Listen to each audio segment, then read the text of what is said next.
Alright, we have a number sequence question here. The figures below are made up of similar triangles. The figures follow a pattern. Study the pattern and complete the table below.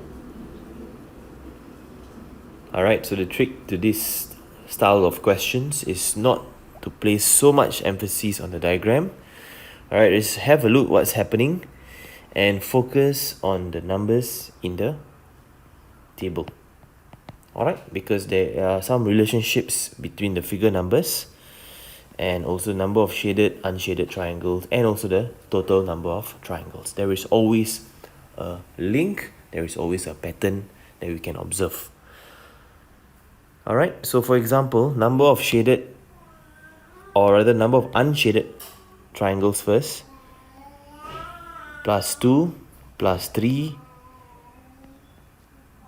So the next one, following the pattern, will be a plus 4.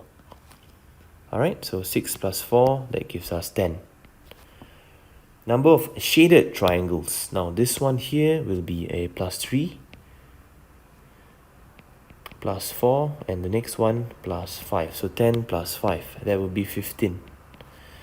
And the total will be 10 plus 15.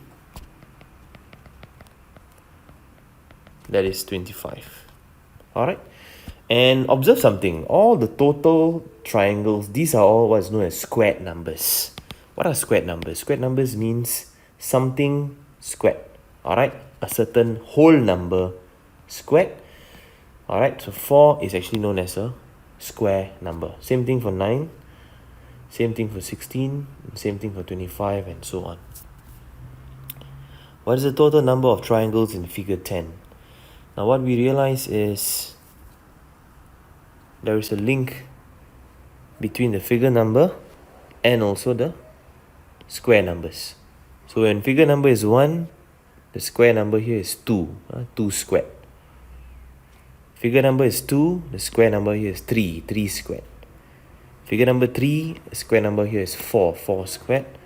4 over here will be 5 squared. So the number of triangles will always be 1 more than the figure number, and you will square that number.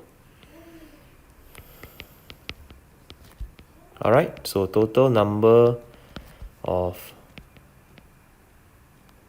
triangles will be equals to 11 squared. Okay, first step, you can take 10 plus 1 first to get 11. Why plus 1? Because the difference between the figure number and this number here is a positive 1. Okay, so 11 squared, answer will be 121.